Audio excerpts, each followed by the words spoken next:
ఒక వారం రోజుల క్రితం కేబినెట్ మీటింగ్ సందర్భంగా గౌరవ మాజీ మంత్రివర్యులు హరీష్ రావు గారు ఏదైతే మాట్లాడాడో వారు హరీష్ రావు గారు మాట్లాడిన వాటిని అన్నింటినీ ఖండిస్తూ మాట్లాడడం జరిగింది.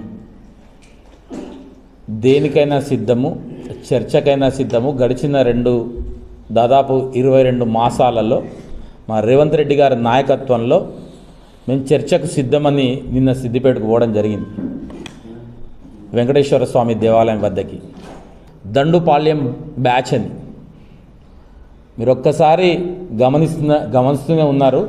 గడిచిన 22 మాసాలలో ధర్మపురి శాసనసభ్యులు దాదాపు 4 మాసాల క్రితం మంత్రి పదవి వచ్చిన తర్వాత వారి యొక్క ఆలోచన విధానం కానీ మీరందరూ కూడా ప్రజలు చాలా క్షుణ్ణంగా గమనిస్తూనే ఉన్నారు.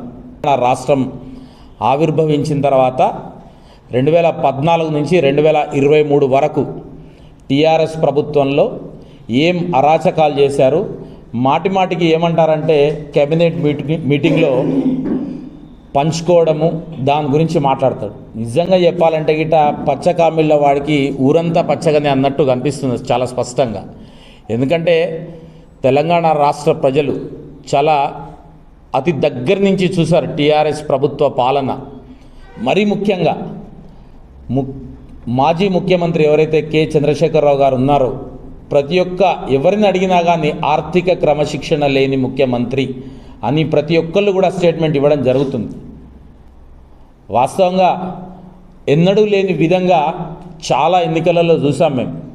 ధర్మపురి మన తెలంగాణ ప్రాంతంలో దాదాపు 30 సంవత్సరాల నుంచి ఏదో ఒకటే రాజకీయ పార్టీలో ఉంటున్నాం. ఆ రాజకీయ పార్టీలో ఉండి ఎలక్షన్లను చాలా దగ్గరగా చూసాం. ఏమైనా కానీ గడిచిన 10 సంవత్సరాలలో గతంలో ఉండే 10 సంవత్సరాల టీఆర్ఎస్ ప్రభుత్వంలో ఆర్థికంగా ముడిపడి ఉన్న రాజకీయాలకు చాలా ప్రోద్బలం చేసింది కేసీఆర్ గారు. ఏదైతే మునుగోడు ఎన్నికలను చాలా దగ్గర నుంచి చూసాం, హుజురాబాద్ ఎన్నికలను చాలా దగ్గర నుంచి చూసాం. అవన్నీ ఎక్కడివి? డబ్బులన్నీ ఎక్కడివి? కాళేశ్వరం ప్రాజెక్టుకు సంబంధించిన డబ్బులు కావా?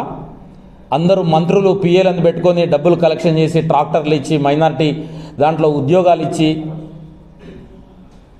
అవి కావా? దాదాపు 50 కోట్లు 100 కోట్లు తెలంగాణ ప్రాంతానికి సంబంధించిన ఒక ఎమ్మెల్యే ఎన్నికలలో మునుగోడు కానీ హుజురాబాద్ ఎన్నికలలో కానీ అన్ని డబ్బులు ఎక్కడి నుంచి వచ్చాయి? అసలు మీరు కరప్షన్ గురించి మాట్లాడే నైతిక హక్కు మీరు పంచుకోవడం కానీ అలాంటి మాట్లాడే నైతిక హక్కు మీకు లేనే లేదని చెప్తున్నాను.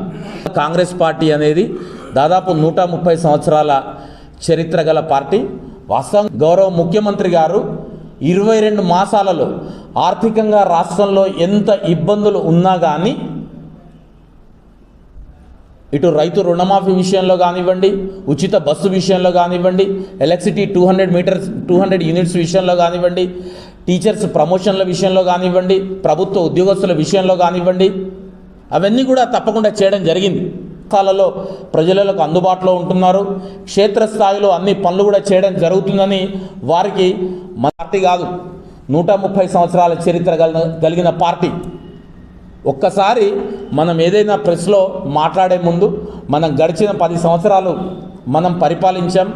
మనం పరిపాలించిన తర్వాత ప్రజలు మనల్ని రిజెక్ట్ చేశారని కొంచెం నోరు దగ్గర పెట్టుకొని మాట్లాడితే బాగుంటుందని ఎవరైనా మాట్లాడే ముందు ఇంకేదేదో మాట్లాడతారు మా మంత్రి గారి గురించి. వాళ్ళకేం తెలుసు? దాదాపు 30-40 సంవత్సరాల నుంచి ఒకటే పార్టీ నిజాయితీగా నిబద్ధతగా పనిచేయడం జరుగుతుంది.